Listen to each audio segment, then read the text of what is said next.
Podium Podcast. Lo mejor está por escuchar. Saldremos mejores. Con Inés Hernán y Nerea Pérez de las Heras. Lo peor está por escuchar. En realidad lo averiguamos cada semana. O sea, cada semana. Bueno, sobre todo lo peor está por leer, ¿no? Porque tenemos muchas interacciones, fíjate, de gente con, bueno, pues con ciertas cosas en vez de ponerse envolver. Anita, esto es así. Nunca hemos tenido más interacciones que desde que dijimos que no nos gusta el impresionismo. Que el impresionismo, o sea, es aburrido, que es de sala decir, de espera de hotel, de dentista. Pues, o que sencillamente no nos gusta. Tú puedes coger a alguien, hacer la prueba de verdad práctica en casa y decirle: el cambio climático es irreversible, se acaba el agua potable, por ejemplo, y Monet ha envejecido regular. Y ¿cómo que Monet ha envejecido regular? O sea, es increíble, es increíble. Un nivel de locura hemos manejado. Y lo peor es que nos han dicho bastantes personas: no tenéis ni puta idea, me cago en tus muertos, 5 años me chupé de historia del arte, yo soy licenciada en historia del arte, 5 años oyendo hablar de todos y cada uno de los maltratadores del siglo XX, que me los sé de memoria, que tengo, estoy plenamente autorizada para que no me guste. Pero ¿sabes lo que te digo? Que si no has estudiado historia del arte, no tienes ni puta idea, también estás perfectamente legitimada que no te guste el impresionismo o el movimiento artístico que a ti te dé la gana. Que Nerea, os preocupéis de las cosas importantes, por favor, que parecemos idiotas, que os preocupéis de las cosas importantes. En serio, es que es Nerea, alucinante. yo, sin embargo, fíjate, tú te vas a fijar en las 4 o 5 personas que evidentemente pues esa tarde la tenían un poquito más desocupada, y yo, sin embargo, voy a abrazar a todas esas mejorcitas que nos acompañan con una pequeña sonrisa una semana más, sin ningún tipo, pues eso, de atasco ni de amargor. Entiendo que son bueno, la pues mayoría. hay algunas cuestiones efectivamente a revisar por parte de X o por parte de Y, pero hija, al final esto es, pues esto, opinología con documentación. En fin, dicho lo cual, Nerea, ayer, porque claro, todavía no ha ocurrido, va a ocurrir en unas horas, porque estamos grabando el martes, pero bueno, ayer ya se anunciaron los 16 candidatos a representar a España en Eurovisión 2023. Nuevo Benidorm Fest, nuevas parálisis del sueño en Inés Hernán, vamos a por ellas, efectivamente.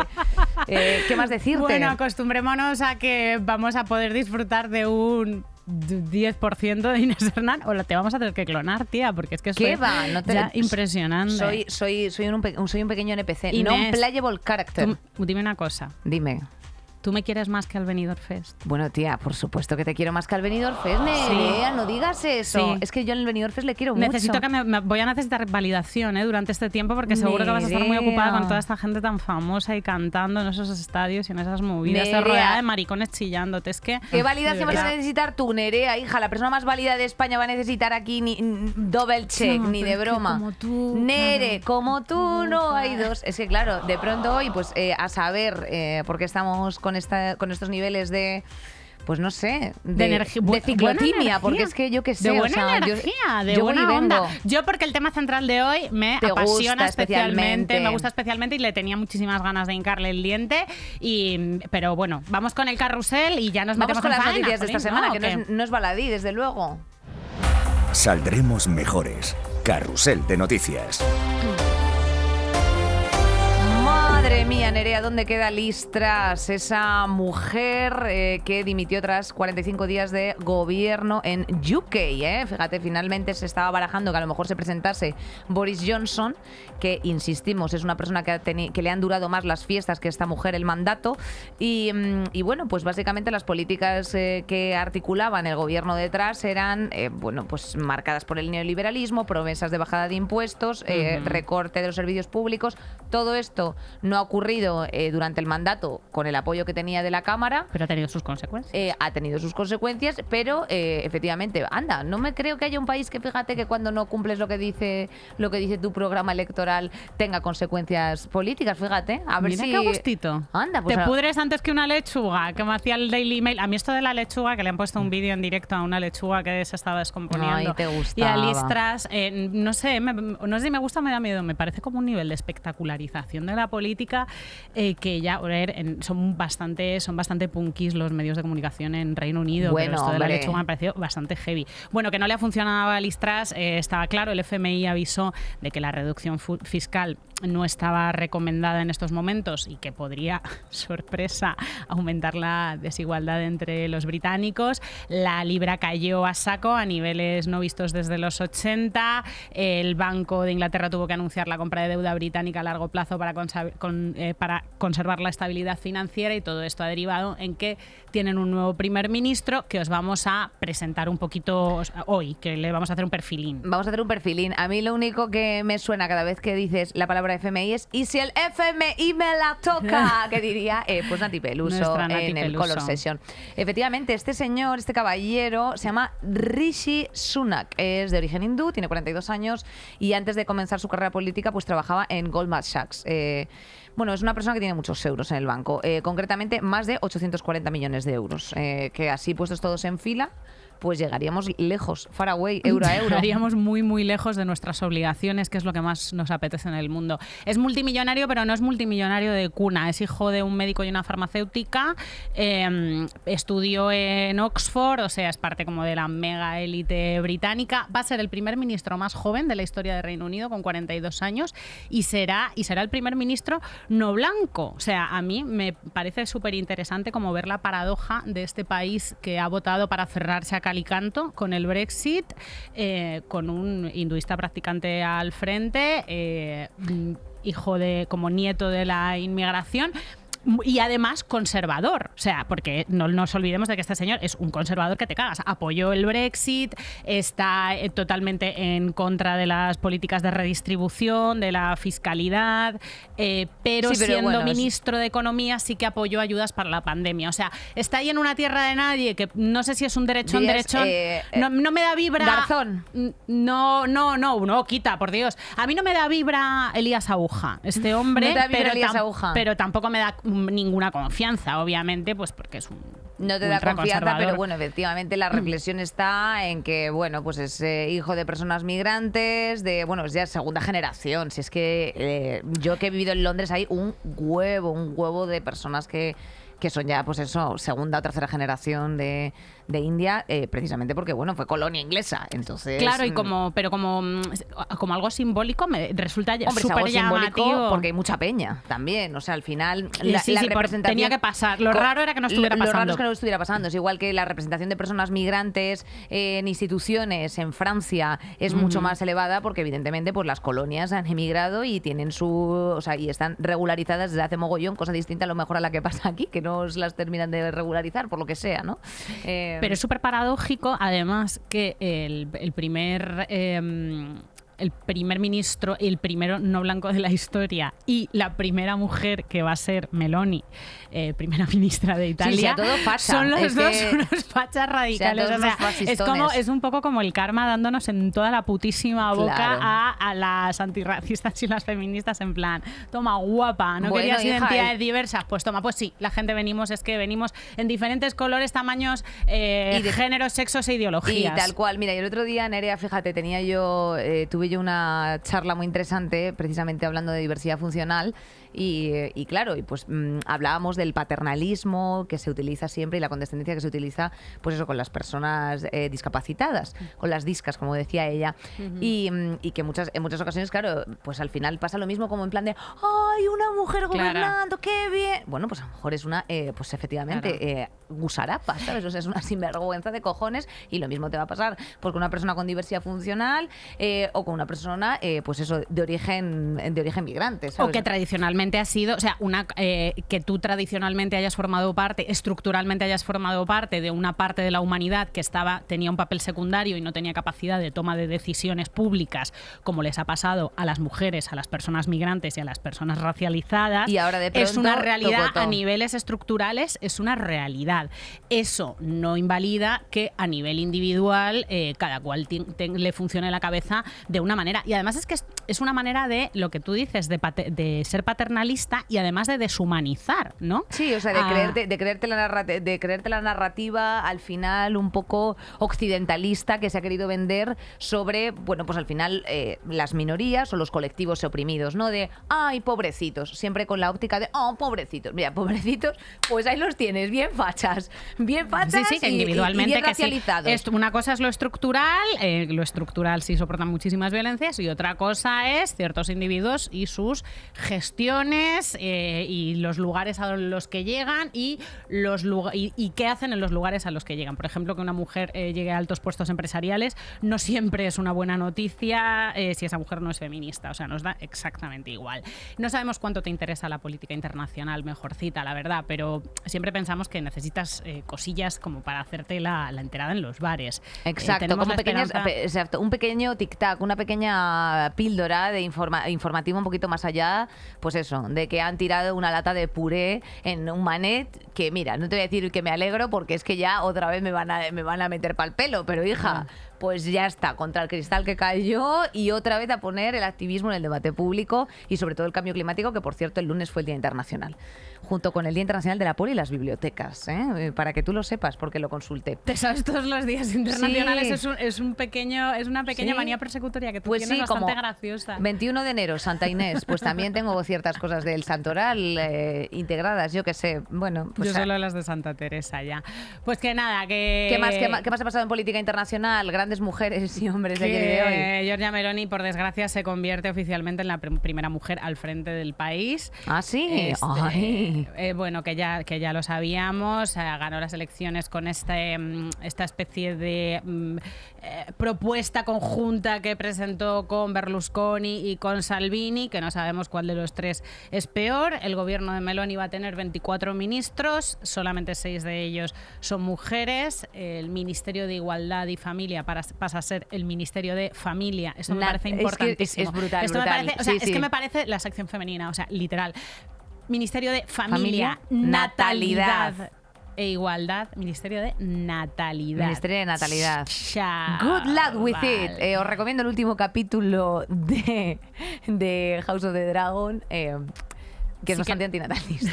House of the Dragon, pero bueno, no podemos hacer spoilers, pero en House of the Dragon todo el mundo está pariendo en todos los episodios. Sí, ¿no? y a la vez va muriendo. Hay un parto por episodio. Exacto, entonces bueno, por eso es necesario este tipo de ministerios, supongo. Bueno, estos tres partidos que se presentan juntos en una propuesta conjunta de ultraderecha en Italia, recordemos que aquí repasamos los puntos principales de su programa y en principio parecía que no ponían la piel muy de gallina, cosa que nos preocupa bastante porque de repente se ponen como a convencer y hacer sus cositas a la chita callando, y cuando te quieres dar cuenta tienen capacidad de reforma legislativa importante, y ahí es cuando te pegan el susto gordo. Y no hay que olvidarse que de los socios de gobierno de Giorgia Meloni tenemos Berlusconi. Tenemos una hemeroteca ahí que flipas. Ahí le tenemos, efectivamente. Tenemos a Berlusconi, que fíjate, bueno, pues recientemente ha tenido esas declaraciones llamativas, ¿no? De mi amigo Putin, que me ha enviado 20 botellas de vodka. También te digo, chico, eres una de las mujeres, más. O sea, eres de las personas más influyentes de todo Rusia. Envías 4 Smirnoff guarros ahí que se puede comprar en un bazar de confianza ahí de Italia, yo qué sé.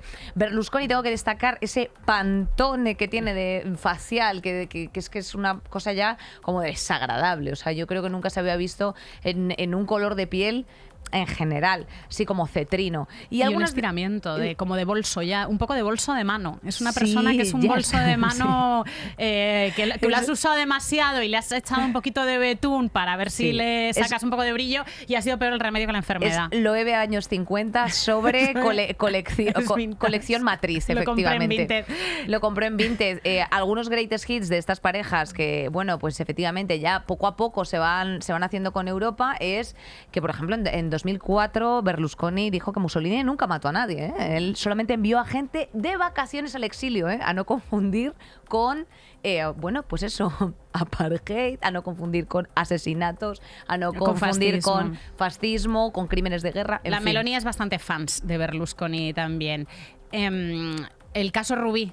de 2013. Fue condenado a 7 años de cárcel e inhabilitación por... Es que los cargos son acojonantes. Prostitución de menores y abuso de autoridad.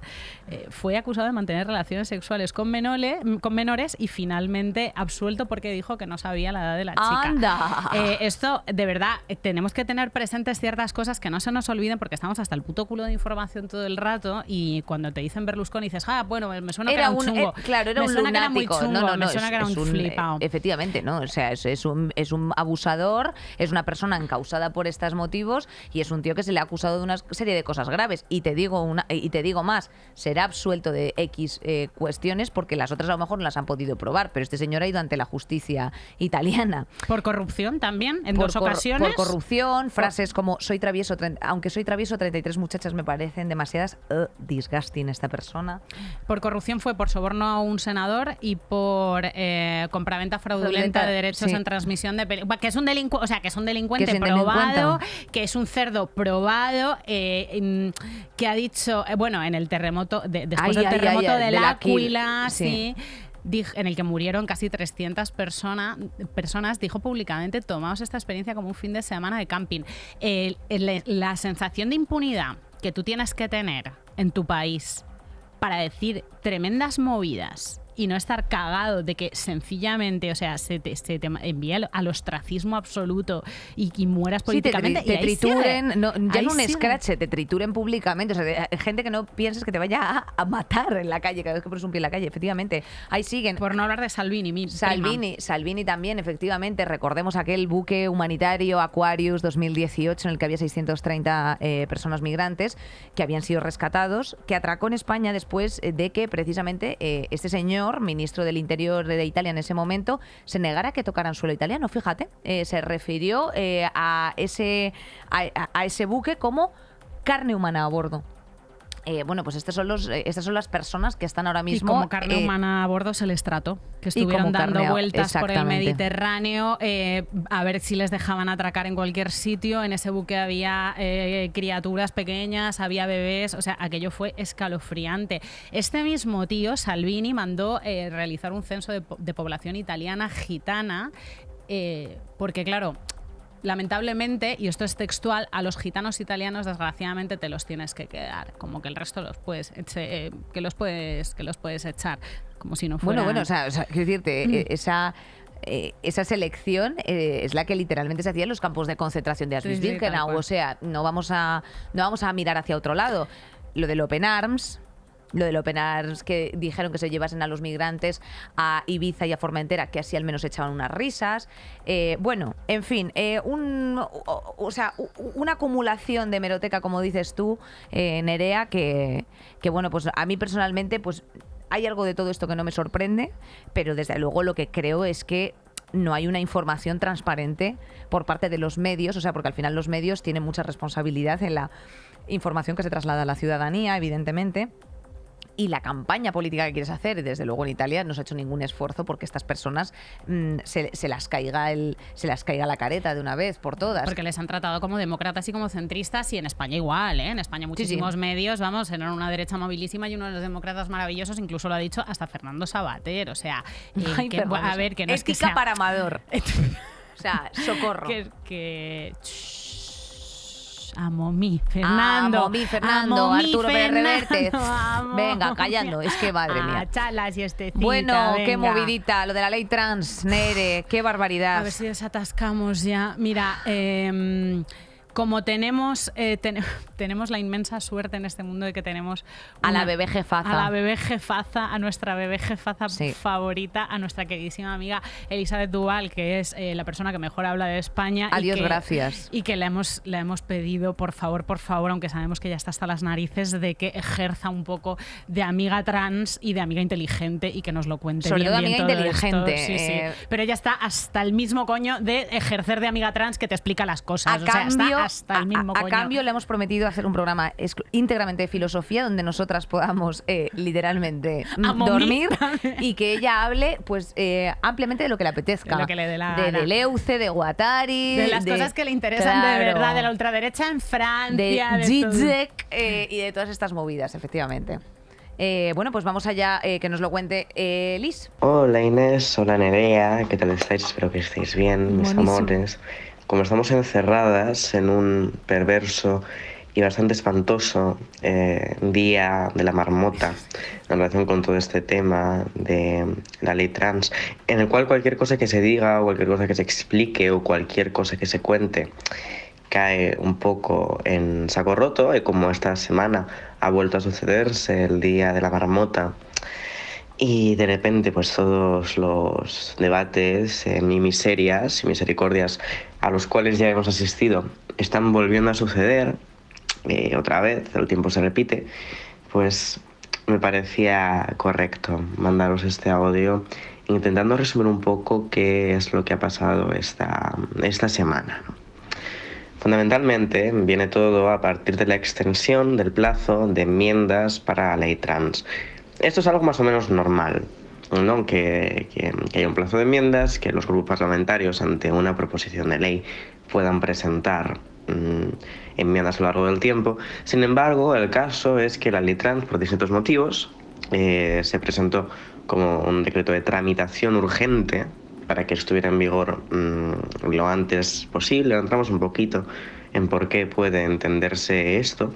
Y si ya ha habido, particularmente en el Partido Socialista, y particularmente liderado por Carmen Calvo, mucho debate, mucha tensión y mucha división interna y mucha violencia en relación con la ley trans, cualquier persona que haya leído el periódico en relación con estos últimos meses, o en el último año, o en los últimos años, lo sabe, pues era muy posible interpretar esta extensión del plazo de enmiendas que han votado conjuntamente el Partido Popular y el Partido Socialista como un intento de retrasar la aprobación de la ley trans, o incluso provocando que esas enmiendas se fueran muy lejos en el tiempo o mucho hacia adelante, que llegaran ya las municipales y autonómicas, que no hubiera interés político por aprobar la ley en medio de ese momento, y que ya quedara, si acaso, para una próxima legislatura, pero que no llegara del todo su aprobación en esta legislatura que se viene. O sea, ahí lo tienes, extensión del plazo de enmiendas, que es normal, pero efectivamente esta extensión se puede interpretar como un intento de retraso de aprobación para que no jodan las elecciones, lo cual, bueno, pues evidentemente habla un poco también de la clase política que tenemos. O sea, quiero decirte, hay ciertas cosas que se tienen que someter a debate, igual que hay ciertas normas, y yo seré la primera en defender que hay que espaciarlas en el tiempo, Nerea, para efectivamente ver cómo asienta. O sea, y al final eso se ha visto pues con la ley del aborto, se ha visto con las leyes de vivienda, se ha visto con leyes en materia de migración, con normativas de impuestos que, por cierto, cambian anualmente, porque tiene que asentar, o sea, tiene que tener un periodo de... Y ahí es donde tú puedes hacer revocar, modificar, puntualizar las cosas cómo vayan funcionando, luego después en la praxis, en los centros de salud, en los centros de que pongas ad hoc expresamente para estas cuestiones. Pero el caso está en que no se está haciendo nada, o sea, se está haciendo la nada, más que continuar con la patologización de estas personas que, como bien decía el otro día una niña, Chloe, decía es que yo personalmente me gustaría ya que se dejase de hablar de personas trans y que se empezase a hablar de personas, o sea, ya partiendo de algo tan básico y tan simple como eso. Es que es absolutamente agotador el día de la marmota. O sea, de inventar monstruos, amenazas, fantasmas que de verdad que no son un problema, que ahora nos lo contará Liz mejor. Este tema vamos a seguir escuchándola. Cuando realmente se empieza a hablar de esta cuestión de la extensión del plazo de enmiendas es cuando salta la noticia de que Carla Antonelli será histórica militante, diputada del Partido Socialista en la Asamblea de Madrid y activista trans, se da de baja del partido precisamente por lo que ella considera este retraso, ¿no? Lo cual, por otra parte, también es bastante normal cuando vemos que Carmen Calvo, ex vicepresidenta, presidenta de la Comisión de Igualdad en el Congreso, en el Ágora de Hora 25, es incapaz de responderle a Pablo Iglesias a la pregunta sobre si las mujeres trans son mujeres o no. Y de hecho, le dicen directamente en su respuesta, no te voy a responder, ¿no? Y sabemos que ha sido a lo largo del tiempo Carmen Calvo quien ha torpedeado, quien ha estado, al menos en la cabeza, ¿no?, de esa facción de feministas históricas, motivada sobre todo por una lucha de poder con feministas más jóvenes y en el momento en el cual Irene Montero y Podemos tienen el Ministerio de Igualdad, que había sido considerado parcialmente por esas feministas del Partido Socialista como un coto de caza privado del PSOE que les pertenecía por legítimo derecho y que puede pertenecer a otra formación política, les escama bastante.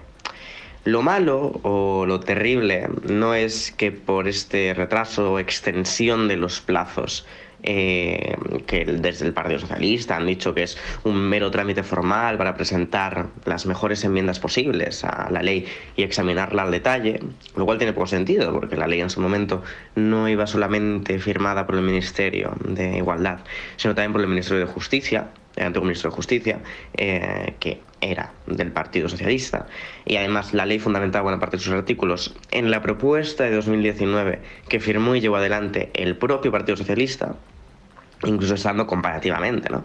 Medio retrasada en comparación con esa primera propuesta. Pero como digo, lo malo, más allá del sinsentido de esta cuestión de las enmiendas, no es que la ley no pueda aplicarse, porque no se apruebe a tiempo o que pase más tiempo sin que esté en aplicación.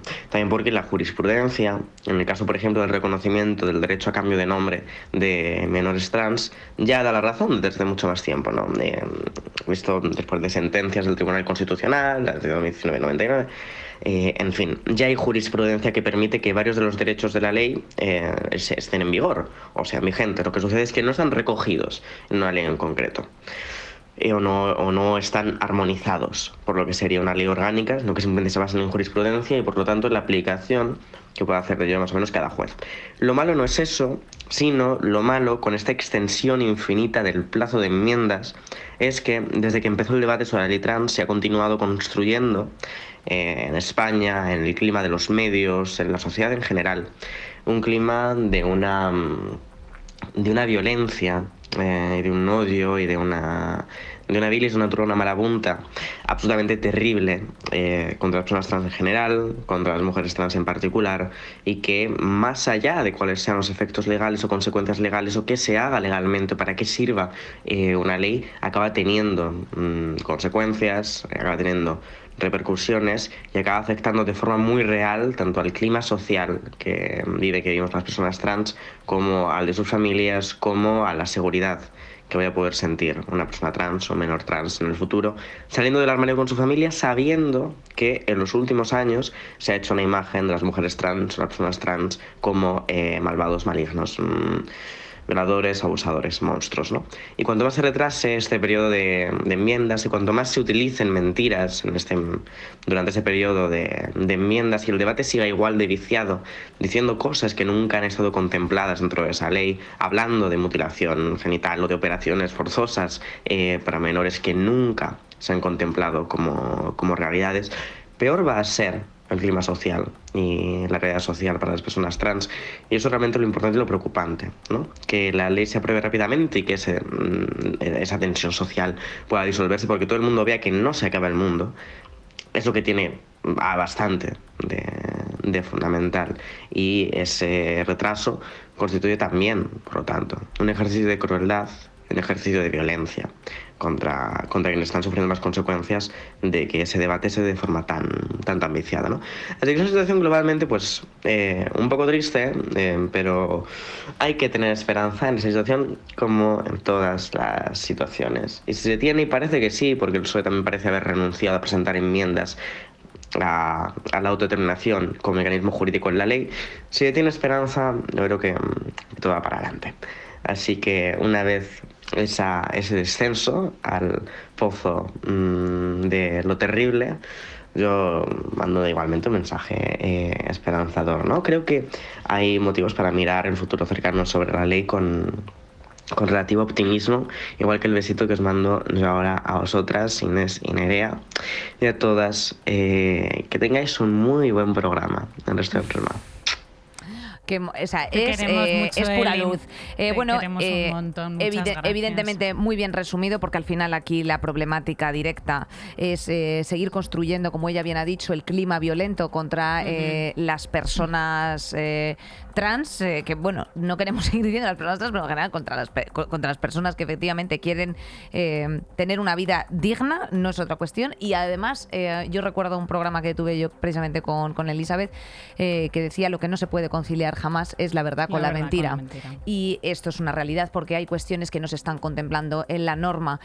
Por lo tanto, yo siempre instaré a que la gente acuda al Boletín Oficial de las Cortes Generales, que es un documento público que tan solo tiene 54 páginas, del 12 de septiembre de 2022, y que se lea efectivamente el proyecto de ley por la igualdad real y afectiva de las personas trans y para la garantía de los derechos de las personas LGTBI.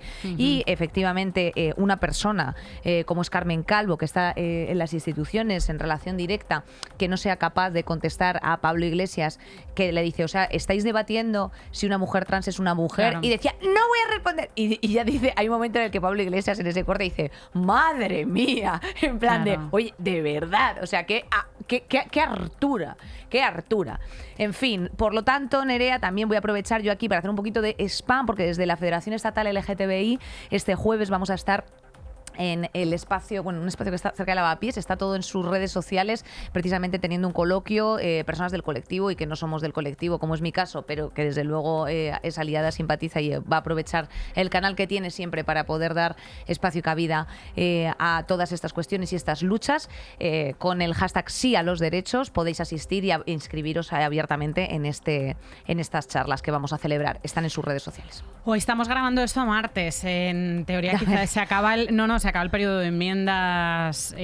Quizá cuando escuchéis esto se ha acabado el periodo de enmiendas. Correcto. Y la cosa puede seguir para adelante. Lo que decía Eli, pues ya lo llevamos viviendo, ha sido muy doloroso, muy desgarrador, nos ha empujado al debate a una lógica de bandos en la que era imposible manifestar dudas o expresarse, porque se ha desarrollado en redes sociales de una manera completamente violenta y horrible, y en el que, bueno, nosotras tenemos que decir que siempre estamos al lado de los derechos de las personas trans, su derecho a no ser patologizadas, a no tener que soportar burocracias y a no tener que soportar bulos, porque como decía él, y cuanto más se ha dilatado todo esto, más espacio había para infundir terror, criminalizar, se te van a llenar los baños, los maltratadores se van a cambiar de sexo registral. A ver si usted se piensa que un maltratador enseña el DNI antes de entrar en un váter. Anda, por Dios, o sea, un poquito de cabeza. Así, un montón de verdad, de cosas muy serias y muy espantosas. En fin, dicho lo cual, Nerea, brevemente, @Yolanda Díaz, pues ha propuesto esta misma semana para que entre en vigor la regulación del estatuto del becario. Efectivamente se ha alcanzado un preacuerdo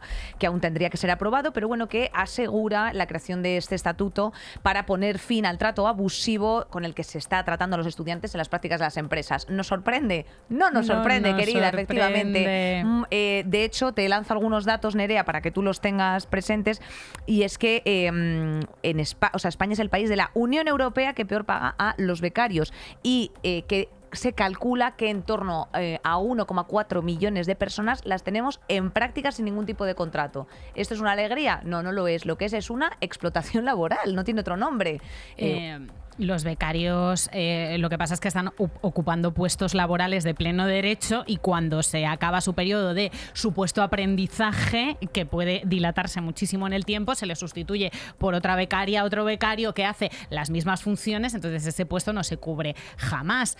Según este estatuto, los becarios, es que fijaos, es como lo de las trabajadoras domésticas, es que es de unos niveles de basiquez que da hasta vergüenza decirlo. Es vergüenza. No podrán tener horario nocturno ni a turnos, claro, porque los turnos cubren puestos de trabajo fijos o temporales, salvo excepciones, y no tienen derecho tienen derecho a no hacer horas extra. También deberán compensarles. Imagínate, Nerea, perdóname que te interrumpa, si tienen que regular esto, ¿cómo ¿por qué está la será? cosa? Porque es que ocurre. Imagínate si tienen que regular y poner la limitación de que las empresas no absorban más de un 20% sobre la plantilla de becarios, porque es que hay empresas que solamente se erigen a través del trabajo de los becarios, porque cuando tú, probablemente, mejorcita, que a lo mejor nos estás escuchando, hayas sido becaria, cuando ya ha transcurrido un mes, del desempeño de tus funciones en ese puesto, tú ya sabes hacer el curro. Y sin embargo, por unas cuestiones académicas, donde por cierto los estudiantes se han quejado también mucho porque no están entrando en el ámbito académico, esto solamente está regulando lo estrictamente laboral,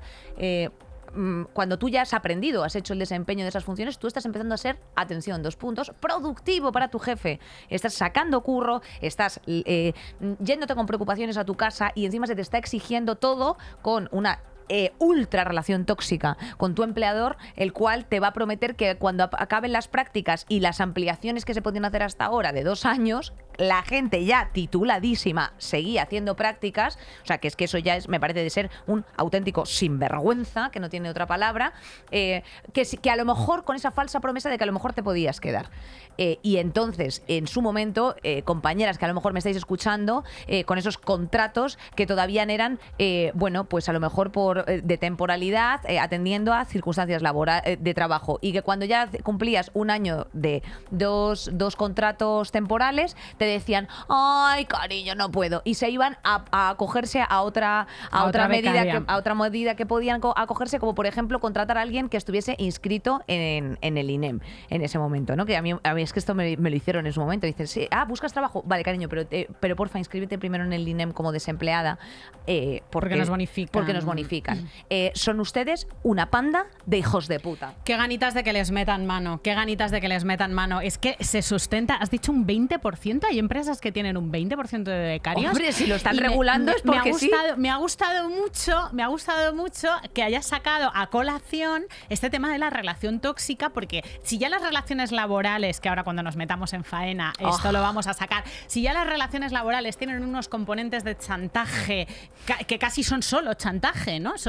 Solo es chantaje las relaciones laborales. Ya las relaciones con los becarios hay como una especie de extraño juego de seducción en el que tú, cuando eres becaria, yo he sido becaria en medios de comunicación, cuando me ha tocado, en condiciones bastante dignas, tengo que decir, y luego he visto en otros sitios a becarias en condiciones menos dignas. Tienes que estar como compitiendo con las otras becarias, es que tú porque te crees. Hay un puesto de trabajo para ti.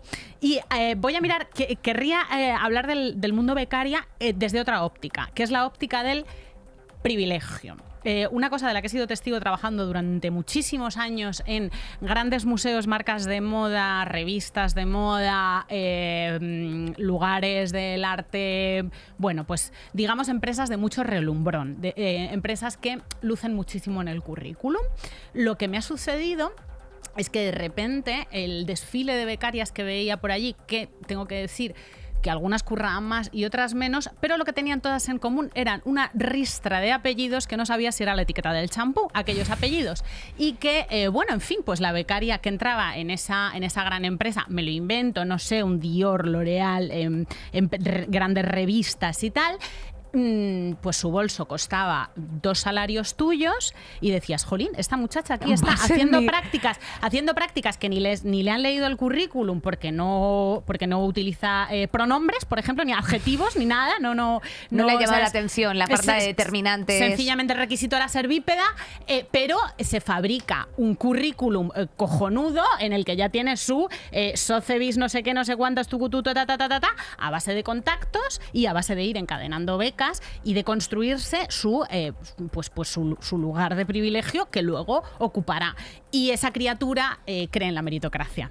Bueno, la que también cree en la meritocracia, y antes de despedirnos ya para ir al tema del día, es Isabel Díaz Ayuso, que ya sabes, escalofriantes declaraciones las del lunes, en el que dijo que, bueno, pues, o sea, ella se embarcó en ganarse la simpatía de los jóvenes diciendo que, bueno, los jóvenes lo tienen todo y que les falta la cultura del esfuerzo. Mire, señora, váyase a tomar por culo. O sea, es que ya no, iba a ser incluso hasta chisposa, pero es que no tengo nada que decir. O sea, la gente no se puede independizar, no puede ser autónoma de sus padres, tiene que compartir piso, no tienes una habitación propia, estás al final, bueno, pues de una forma impeditiva en desarrollar tu personalidad a consecuencia de tener unos trabajos hiperprecarizados, en parte por las prácticas estas eternas, con una promesa de trabajo al final también de mierda. mierda y vienes tú a decirme Que es que no me esfuerzo.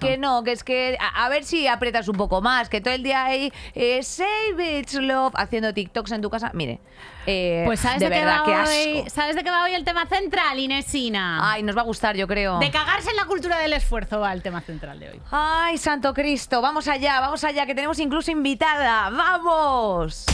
Saldremos mejores. Hoy vamos a hablar de mi tema favorito en el planeta, lo único que me hace levantarme con ilusión de la cama de verdad, lo único que me interesa, lo contrario a los girasoles de Van Gogh en mi emocionalidad y en mi compromiso político, que es la renta básica universal. Si no sabes lo que es, no te preocupes, porque hoy hemos traído una persona que nos lo va a explicar. Te hago una aproximación. Es un ingreso pagado por el Estado como derecho de la ciudadanía, independientemente de que seas rico o pobre, es el mismo ingreso, un ingreso que garantiza tus necesidades básicas, e independientemente de que quieras o puedas o no puedas trabajar. O sea, no se puede confundir con el ingreso mínimo vital, porque no es una fiscalización a la gente más pobre que tenga que demostrar credenciales de pobreza por las razones que sean, sino que es una redistribución absoluta y radical de los recursos para que las necesidades básicas de todo el mundo estén garantizadas. ¿Esto te parece una utopía, una cosa escalofriante?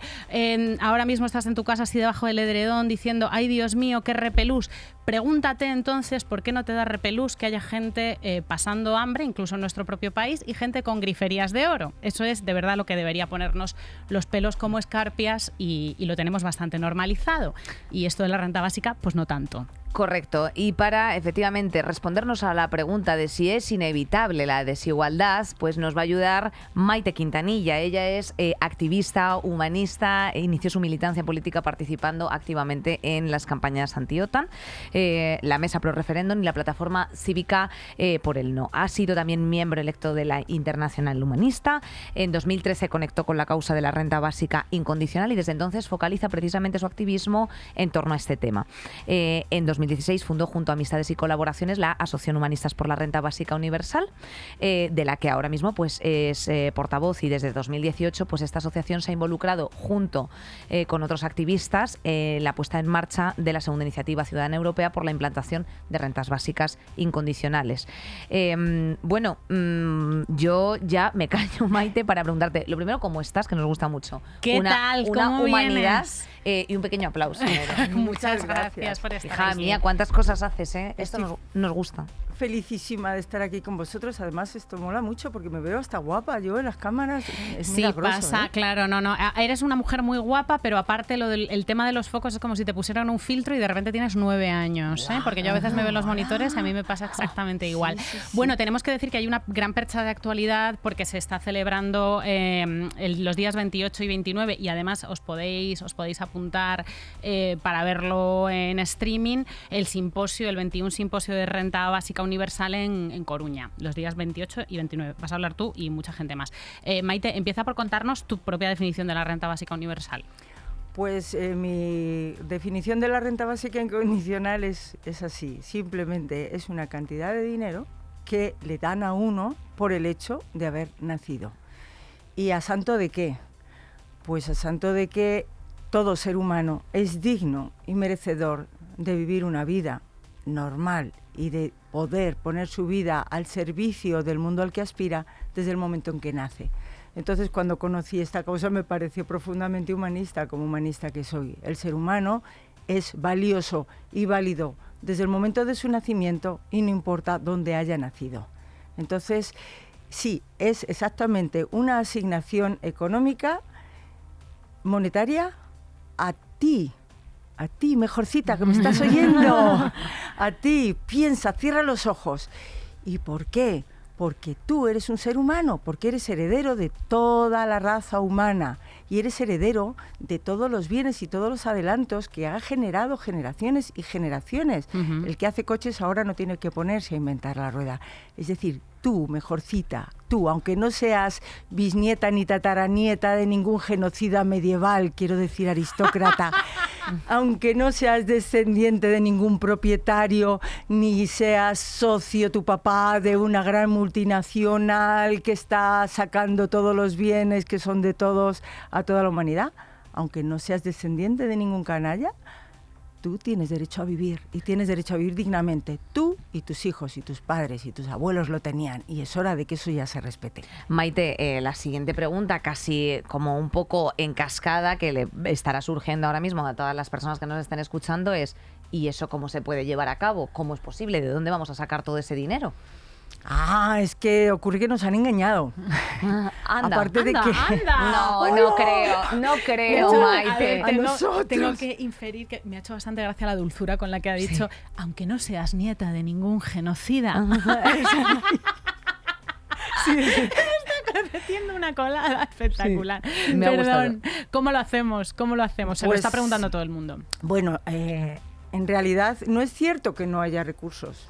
Ahora mismo hay recursos en el planeta para cubrir las necesidades básicas de todos los seres humanos que habitamos el planeta. Eso de que traducir los bienes en términos monetarios es absurdo y ridículo y además es mentira. No está impreso todos los dígitos que aparecen en los ficheros de Excel de los bancos y de las grandes financieras internacionales. Eso para empezar. Pero para continuar, por ejemplo, aquí en España, los profesores de la Universidad de Económicas en Barcelona, Raventós, Torrents, en su día el señor Domenech, que falleció en el 2017, Arcarons, pues hicieron un estudio en la práctica con datos reales de la declaración de la renta aquí en España y pudieron comprobar que los números salían sobradamente y todavía sin haber quitado ni un pavo a la Casa Real. O sea, ¡ojo! Que como están las cosas ahora, con la porquería que se declara ahora conforme a los recursos que se producen, porque no olvidemos que las grandes multinacionales hacen, y no solo las grandes multinacionales, las grandes empresas tienen contratados a unos señores para hacer una cosa que se llama ingeniería fiscal, claro. que consiste en 2 de la vela y de la 2 vela 2, 4 y 2 que me llevo 6, de los 10 que me diste 2 no tengo que pagar nada a Hacienda. Entonces, esos son trucos. Hay una ingeniería especializada en hacer trucos para cotizar poco por parte de las empresas. Entonces, en esta España querida nuestra, los trabajadores son los que más, en proporción de lo que tienen, los que más, claro, los que más pagan a Hacienda, y sin embargo las grandes empresas, las grandes multinacionales escaquean mucho y además hacen otras cosas, que es quedarse con todos los recursos, que son de todos, apropiarse de eso y luego a la gente a la que empobrecen, para eso generan unas fundaciones maravillosas. ¿Habéis visto las páginas, yo qué sé, dígase Repsol, dígase CEPSA, que ellos tienen una cosa que pone obra social? Entonces, sí, a la gente a la que roban, luego le dan limosna a través de su obra social y además así es que quedan impuestos. Con lo cual, volviendo al tema, ¿cómo se financia? Aun con lo poco que se cotiza actualmente en España, si realmente se hiciera una reforma fiscal, realmente, y se hicieron varios estudios, uno de ellos era con una cotización fija y otro con una cotización progresiva, los números salían y daba perfectamente para que todos los habitantes de este país, el reino, como dice Daniel Raventós, que me encanta, del reino de España, pudieran recibir esa renta básica incondicional. Así que no nos engañen. No os voy a decir los números exactos porque soy de letras y a mí eso me aburre mucho. Eso se lo preguntaremos, a ver si tenemos ocasión de contactar con él ahora en un ratito, precisamente para que nos dé un poquito las cifras. Los datos. Y a los que le molan, que entren en Red Renta Básica, en la página web de Red Renta Básica, y vean allí todos los datos, que tienen un montón de datos. Daniel Raventós y Sergi Raventós son hermanos y llevan 1000 años trabajando en esto y son los que están implicados en este estudio que se ha realizado con los números encima de la mesa que acabas de mencionar. Y además es que ha habido sitios en los que se ha puesto en práctica, o sea, se ha intentado. En el País Vasco ha habido un experimento, ¿no? Bueno, lo que ha habido en el País Vasco no ha sido un experimento, amigas. Lo que ha habido es una iniciativa legislativa popular, que son unos mecanismos de supuesta democracia directa que tenemos en España, donde si consigues un número X de firmas, entonces puedes exponer una propuesta ante el Parlamento. Entonces se hizo ante el Parlamento Vasco. En realidad, este mecanismo de las ILPs no sirven para mucho. ¿Sirven para qué? Para poner este tema en el discurso de la gente y para poder promocionar la idea. Gracias a que estás recogiendo firmas, pones esto en la calle y haces, mientras la gente firma, le vas explicando qué es el concepto de la renta básica incondicional. Pero luego ocurre que si no la respaldan suficientes partidos políticos, al final no se pone en la práctica. Entonces, ha venido muy bien para que la gente del pueblo vasco pueda conversar y discutir con este tema con la gente que estaba promocionando la idea de la renta básica incondicional. En realidad sirve casi, no es lo mismo que las iniciativas ciudadanas europeas, pero bueno, es un mecanismo para que la gente hable del tema y para conseguir sacarlo a la calle. ¿Qué necesitaríamos, Maite, en España precisamente para poder llevar una propuesta de estas características a cabo? Pues mirad, ya se hizo una ILP allá por el 2013, que fue cuando yo conocí esta causa. Y entonces no se consiguieron las 500.000 firmas que hacían falta. Mira, lo que hace falta es voluntad política. En realidad se podría hacer si se quisiera. Porque da igual que tú recojas tropecientas mil firmas, si al final el mecanismo de iniciativa legislativa popular en realidad no es vinculante. Si al final quieren, por muchas firmas que has conseguido, se vuelven a guardar la propuesta, te aplauden, jolín, qué bien habla esta chica, que se ha presentado aquí, te aplauden, qué bien lo ha hablado, qué bien lo ha explicado, jolín, qué bueno lo que dice, y al final no lo convierten en ley y no lo normalizan ni lo llevan. Es decir, para que una ley se convierta en realidad, primero, para que una propuesta se convierta en realidad, la tienes que convertir en ley y luego la tienes que hacer un reglamento a través de un ministerio para que se haga realidad.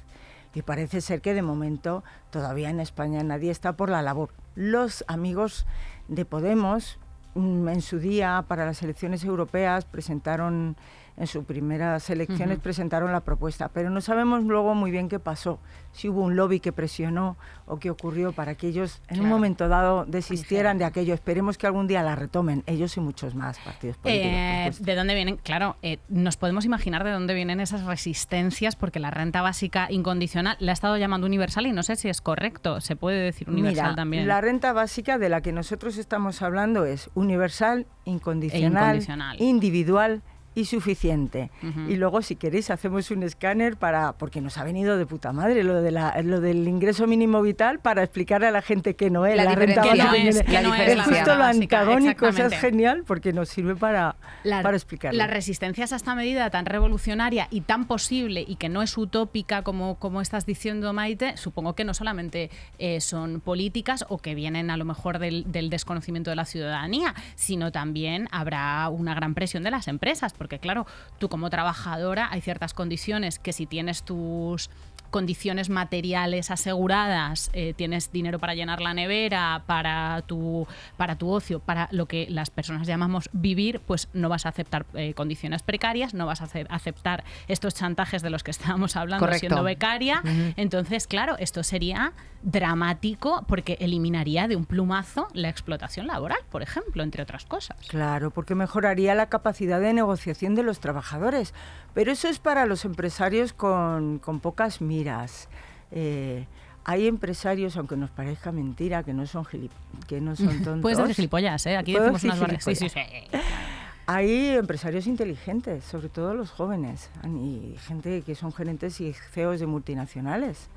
Por ejemplo, Mark Zuckerberg, este señor le invitaron a dar una charla a una conferencia en Harvard en la sesión de graduación, y este hombre dio una conferencia a favor de la renta básica incondicional y echando una mirada a otros empresarios que había allá, decía, ustedes y yo tenemos que contribuir a que esto sea una realidad.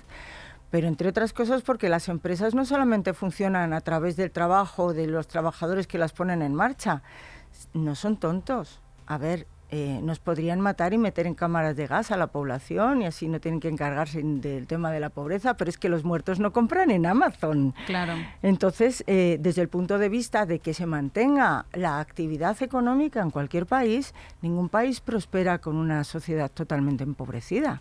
Entonces, hay que mirarlo desde varios puntos de vista y hay gente inteligente que lo mira desde ahí.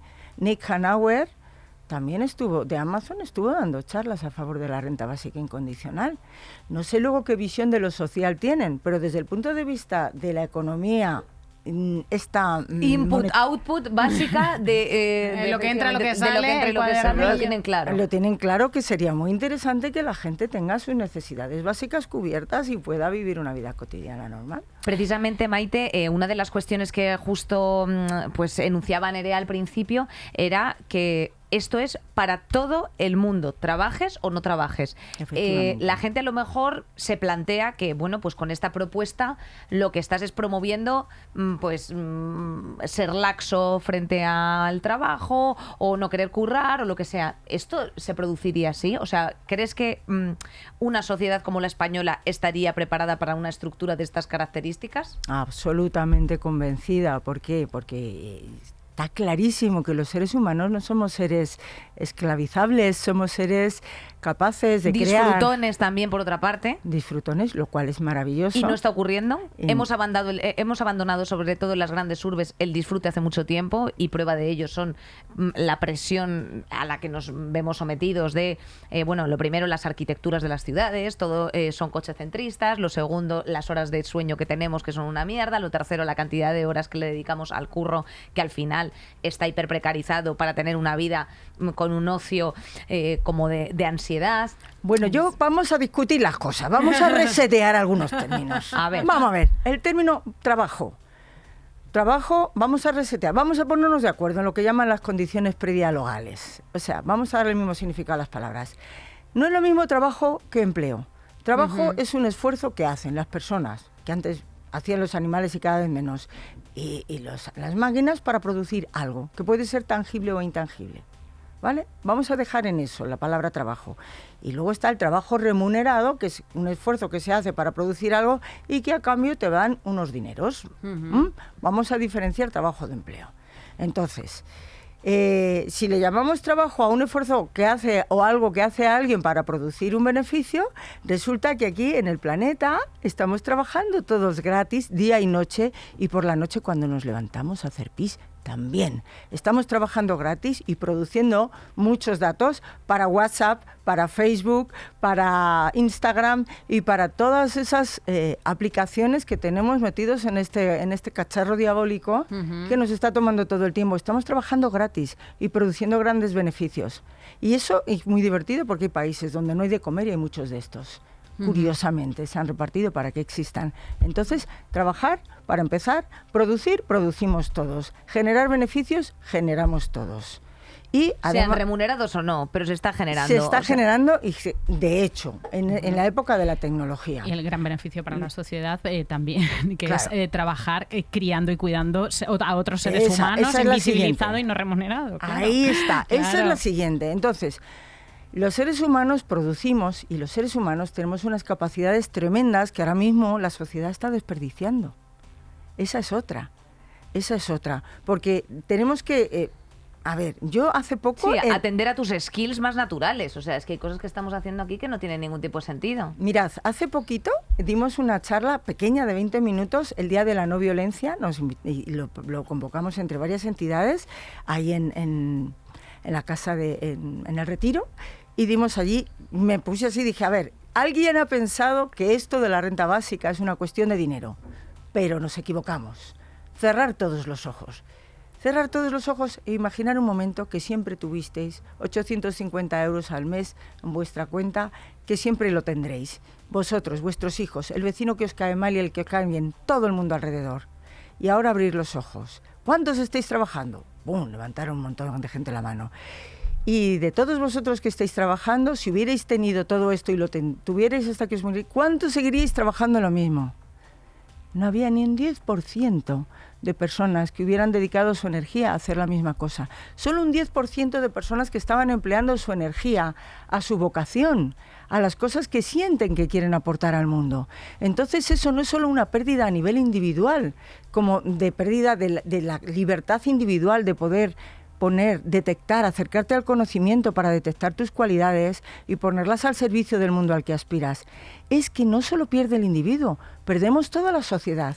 ¿Cuántos ingenieros no estamos perdiendo? ¿Cuánta gente interesantísima, inteligentísima no está teniendo que dedicar su vida a cualquier estupidez para poder sobrevivir? estamos perdiendo y estamos perdiendo todos. Entonces seguramente esta sociedad estaría mucho más avanzada, no solo a nivel de los países, sino a nivel mundial, si la gente pudiera poner sus mejores cualidades al servicio de las cosas que quiere producir en el mundo. Y además es que luego después encima de todo esto, efectivamente, perdiéndonos a esas grandes personas potenciales, nos tenemos que comer a Tony Cantó. O sea, es que, joder, es que encima, Oye, es que yo no puedo más, hablando Maite, de es que yo me Maite, voy. la cultura del esfuerzo de Ayuso con la que empezábamos, ¿no? Los grandes miedos cuando tú le hablas a la gente de la renta básica incondicional en un bar, en la barra de un bar, siempre es como que desincentivaría la competencia, que es muy sana. Entonces no seríamos creativos, no seríamos competitivos, sería un generador de vagos. Defienden hasta tal punto la cultura del esfuerzo que llega un momento de la conversación en el que parece que es más defendible la cultura del esfuerzo que la supervivencia. Es absolutamente. Y además es que nos encontramos en una sociedad mentirosa y paradójica. Es decir, los mismos que defienden la cultura del esfuerzo muchas veces, bueno, tenemos efectivamente el caso del negro negrero y del esclavo esclavista, que no solamente está súper encantado con ser esclavo y orgulloso, es decir, venimos de milenios en los que se ha generado una ideología en la cual cualquier persona se valoraba a sí misma en la medida de lo que producía y en la medida del esfuerzo que ponía. Hubo un momento en la historia, supuesto, en el que había una especie de contrato social tácito en el cual se suponía que todos teníamos que poner el esfuerzo físico en producir algo para que hubiera suficiente producto para luego poder repartir entre todos. En aquel momento se podía justificar el hecho de que hiciera falta que todo el mundo hiciera no sé qué para que hubiera para todos, pero eso ya no es verdad. Eso es historia. Ya no hace falta que trabajemos todos para que haya los suficientes bienes para todos. Entonces es ridículo los que dicen, es que no se trabaja. ¿Y qué? ¿Y qué? Es que no hace falta. Claro. No hace falta poner el esfuerzo en las cosas que había que ponerlas antes. Ahora hay que poner la creatividad en cosas nuevas para generar sociedades cada vez más interesantes. ¿Cómo es posible? ¿Cómo es posible que soportemos las barbaridades y las injusticias que soportamos? ¿Cómo es posible que tengamos tanto miedo a sobrevivir que aguantemos que alguien haga una guerra para robarse todavía los recursos del país de al lado? ¿Cómo es posible que soportemos todo esto? Porque tenemos miedo a no poder sobrevivir. Entonces, nos queda mucho por avanzar, pero vamos, ahí vamos dándole. Por lo menos los jóvenes de ahora ya no quieren ser propietarios. Ya comparten el coche, no sé qué, y las fábricas de coche que se joroben, que ya no los venden tanto, los venden para que se compartan. Algunos. No para que te lo quedes en el bolsillo. Algunos, a ver si el coche es una cosa del siglo XX ya. El otro día leí, al hilo de lo que dices, un artículo de Sergio Cefanjul, que es colega además, que decía que, bueno, las tecnologías van a que trabajen los robots, ¿no? Obviamente, en esas estamos, que eso sería ideal para que hubiera recursos para todos y nadie currara tanto, pero lo que están haciendo los robots es enriquecer a los robots, las tecnologías, las máquinas, entiéndame, no que nadie se imagine a un robot de ciencia ficción. O sea, al final es como generar más riqueza para los que ya son ricos y generar desempleo para quienes dependemos del trabajo, que somos absolutamente todo el mundo. Absolutamente todo el mundo, que hay mucha gente en el planeta es una realidad, pero es una realidad plausible si efectivamente hay una distribución correcta y por otra parte hay una narrativa siempre de nadie es imprescindible. Bueno, yo creo que todos podemos hacernos imprescindibles de una forma u otra, pero desde luego el mecanismo no es este. Vamos a incorporar a la conversación a Sergi, precisamente Raventós, que nos ha concedido unos minutitos, le tenemos telefónicamente. Él es doctor en Sociología por la Universidad Autónoma de Barcelona, donde se doctoró con la tesis Desigualdad socioeconómica y salud mental, la propuesta de una renta básica para proteger y promover la salud mental. Y bueno, pues es autor de numerosos artículos y publicaciones sobre la inserción laboral, la salud mental y la renta básica. Y bueno, pues desde precisamente este septiembre está elaborando un plan piloto para implementar la renta básica universal del Govern de la Generalitat en Cataluña. A ver si culminamos con estas cosas. Sergi, ¿nos recibes? Hola, Sergi. Hola, ¿qué tal? Buenas tardes. Qué alegría hablar contigo. Os recibo perfectamente. Oye, pues, Muy pues nada, querido, estamos aquí con Maite, que también te manda saludos. Te escucha perfectamente, Maite, si le quieres decir un hola. Hola, Sergi. Hola, saludos. Un gusto verte. Nos vemos pronto en La Coruña. Muy bien. Pues nada, querido, hemos hecho un aterrizaje un poco de los términos generales, así que nos interesaban más y contigo, precisamente a lo mejor queríamos intervenir un punto desde la parte más sociológica. Como nos están planteando efectivamente las nuevas tecnologías, la renta básica a lo mejor es la medida más realista para sobrevivir. ¿Cómo convencemos a la gente de que es una medida realista y que no es una medida utópica, Sergi? Bueno, a ver, claro, hay muchas maneras, ¿no?, de ir convenciendo a la gente. Yo creo que hay algunas que son, desgraciadamente, en base a los datos que vamos acumulando, ¿no?, de los fracasos de las ayudas actuales, condicionadas, focalizadas a determinados grupos de población y que no están llegando a la gente que tendría que llegar, ¿no? Pues todo esto está ya bastante analizado, estudiado. Hay mucha gente que tendría derecho a estas ayudas, aproximadamente entre un 40 y un 60% de la gente que tiene derecho a estas ayudas se está quedando fuera, ¿no? Estos son estudios que, ha hecho las mismas Naciones Unidas o la Unión Europea, ¿no? Es el problema del no acceso, al non-take-up, ¿no? Y esto es un grave problema de estas ayudas, ¿no? Aparte de problemas de trampas de la pobreza, de estigmatización que tienen, que la renta básica universal pues podría solucionar. Entonces, esto está convenciendo ya a alguna gente. A otra gente pues también le va convenciendo el hecho de que todos los planes piloto y experimentos que se van haciendo alrededor del mundo pues también están aportando datos, ¿no?, de que está arrojando, resultados positivos. ¿Cómo no puede arrojar resultados positivos el tener garantizada una existencia material, el tener una seguridad económica, el intentar, protegerse en frente a las incertidumbres que tenemos, ¿no?, en estas épocas que nos ha tocado vivir, ¿no? Sergi, entonces, perdona. pues yo creo que la gente se va acercando a la renta básica por diferentes caminos, ¿no?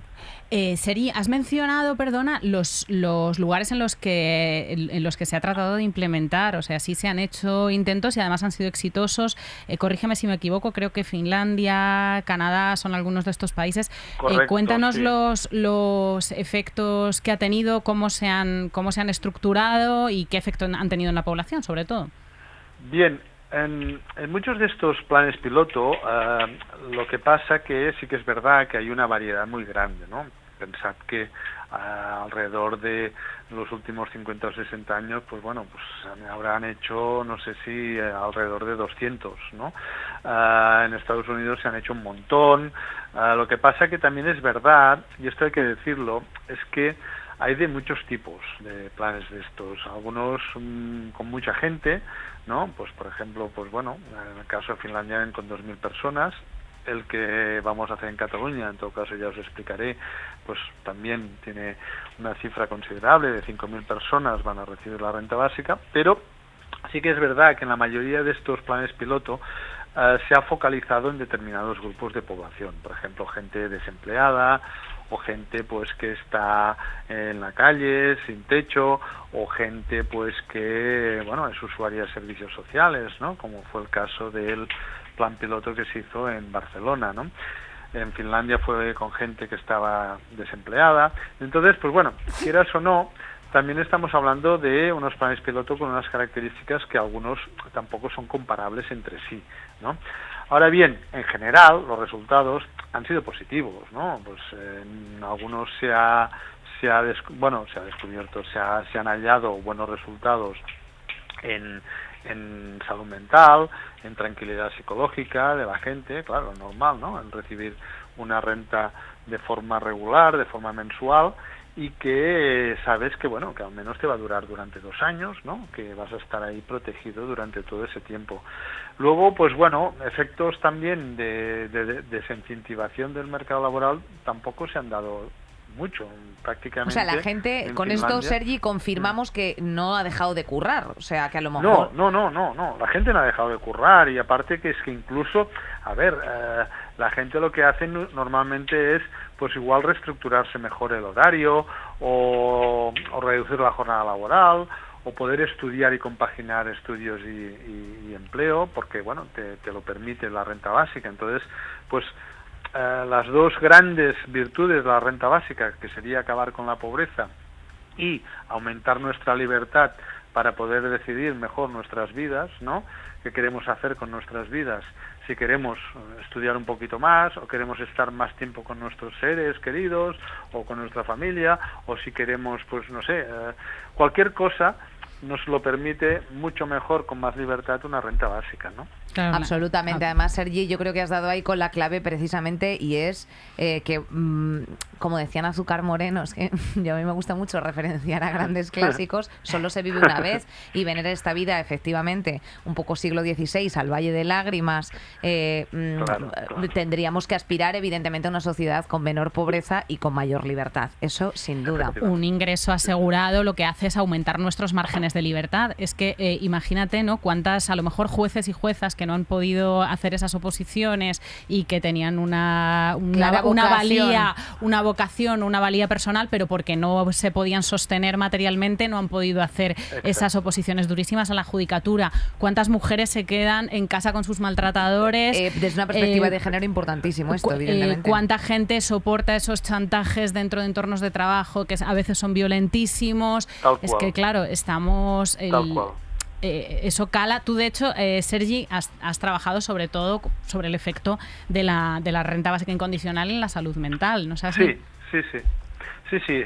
Una de las cosas que, bueno, que impactó mucho durante la crisis del 2008, que es cuando yo estuve investigando, ¿no?, es básicamente el hecho de que, bueno, estas crisis, ¿no?, son muy fuertes, el impacto que esto genera en cuanto a que la gente, pues bueno, pues queda desprotegida.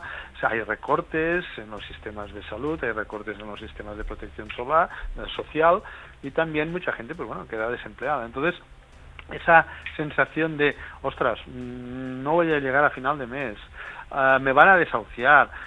A ver, todo esto fue muy fuerte, o sea, ya lo sabéis. En ese momento el aumento de suicidios estuvo muy correlacionado con, bueno, la cantidad de desahucios que hubo, ¿no? Gente que se le hundió el negocio.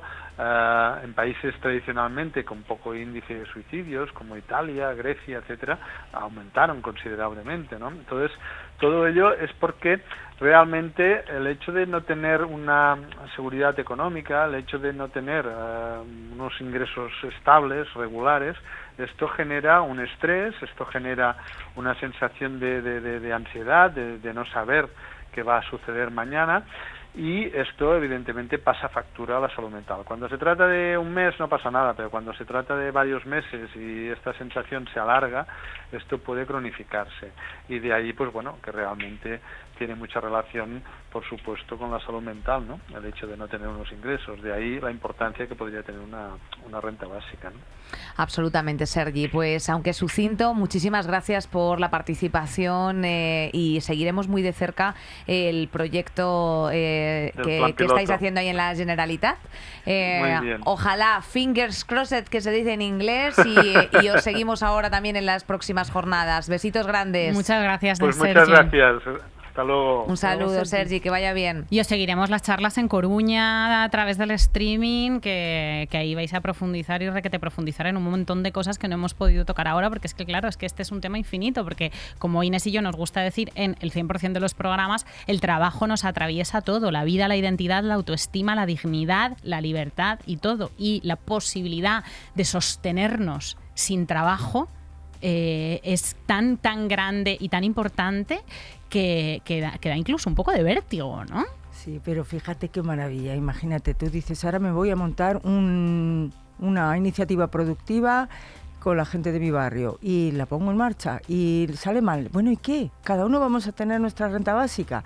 Mientras tenemos la iniciativa y cuando se acabe la iniciativa, esto no te lo pueden embargar ni te lo pueden quitar, imagínate, ¿no? Ahora hay gente que, por ejemplo, monta un negocio autónomo y le sale mal y se queda con deudas y entonces ocurre que luego ni siquiera puede pedir una pequeña ayuda para desempleo porque ha sido autónomo y porque le ha quedado con deudas con la Seguridad Social. La renta básica incondicional la cobrarías siempre, pase lo que pase, fracases en los negocios o no fracases, hagas lo que hagas, tú siempre la vas a tener porque es un derecho como persona, independientemente, es un derecho del sujeto, un derecho subjetivo, independientemente de lo que pase con las aventuras que pongas en marcha en el mundo, con tus intentos. Entonces esto realmente es muy interesante porque mucha gente podría poner cosas en marcha, unas con mayor éxito, unas con menos, pero son cosas constructivas, son experimentos, son experiencia para la gente. Entonces, súper interesante. Y la recibirían los ricos y los pobres, además, que es que eso hay que insistir en esto, que es que Amancio la recibiría también, con lo cual no habría burocracia ninguna. Burocracia ninguna, sencillamente, zasca, por nacer, aquí lo tienes. En una línea, antes de despedirnos, porque ya vamos un pelín pasadas de tiempo, estos que son formatos que son así, pero ¿nos podrías diferenciar precisamente esta propuesta de renta básica con el ingreso mínimo vital? Ay, sí, porfa, me encanta. Mira, es que me ha encantado, o sea, esto del IMV, tengo una amiga que ha trabajado tramitando IMVs y acabó muy deprimida. Porque esto ocurría que la mayoría de la gente que lo pedía, al final, con las trabas burocráticas no la conseguía. Entonces, la renta básica de la que hablamos tiene 4 características fundamentales. Aprenderoslo de memoria, mejorcitas. Universal, incondicional, individual y suficiente. El IMV no es universal, es parcial, es para una parte de la población. Incondicional, sin condiciones, no se te pregunta nada, 2 condiciones solo: haber nacido, la primera, y la segunda, no estar muerto, ¿vale? Es incondicional. Todo lo que queda en medio, ahí está. Eso es. El IMV es condicionada. Tienes que demostrar que eres suficientemente pobre, que te has caído al arcén, que eres suficientemente miserable y entonces que realmente no vas a poder sobrevivir y entonces por eso te la dan. Bien, individual. Esto es a cada persona, independientemente de con quién viva y con quién no viva. A cada persona. Si en tu casa sois tú y tus 4 hermanos, tú y tus 4 hermanos la recibís. Si sois tú y tus 4 hermanos y 3 nietos, los nietos la reciben. Todo el mundo la recibe en una casa, ¿vale? La renta, el IMV es grupal, es al grupo, es a la unidad familiar. Si hay 2 familiares, no sé qué, si hay 3 o es menos. Entonces ahí hacen sus recálculos conforme los miembros de la familia. Y hay una cosa que es absolutamente insultante y es la cuantía del IMV. Es decir, no sé de dónde se sacó los que la organizaron la cifra de 400 y pico euros o 600 como mucho. A ver, señores, Eurostat, el Instituto de Estadística Europeo, ha hecho los cálculos. En España la media está en unos 850 euros, menos de eso se es pobre. ¿Cómo es posible que ellos hayan estado dando gente cuantías hasta de 30 euros? Eso es una vergüenza y un insulto. Entonces el IMV es absolutamente insuficiente. La renta básica incondicional tendría que ser al menos por el umbral de la pobreza. En este caso, si hablamos de para toda España, sería 850 euros, pero seguramente si se calculara por ciudades, pues en Madrid el umbral de la pobreza tendría que ser más alto que en otros lugares porque aquí el coste de la vida es más alto. Y evidentemente esto entendemos que, ya que nos tenemos que ir despidiendo, iría de la mano de una articulación normativa general de otras muchas cuestiones que afectasen evidentemente a la vivienda, Pero claro, es que si se implementase mañana la renta básica incondicional, nos quedamos sin podcast, nena, porque la mitad de las noticias que yo estoy repasando de los podcasts anteriores es que no las tendríamos que estar dando, porque no habría todo esto que hemos repasado, todas estas condiciones de precariedad, problemas de vivienda, autónomos asfixiados, proyectos frustrados, problemas de salud mental, se reducirían muchísimo con nuestras necesidades materiales cubiertas, básicamente. Efectivamente, y una cosa que no se nos olvide, esto no es negociable a cambio del resto de derechos sociales. Estamos hablando de un además de. Claro. Es decir, no es negociable. No se trata de eliminar el derecho a la vivienda, que sigue siendo un derecho a la vivienda y tiene que existir, que ahora mismo no existe.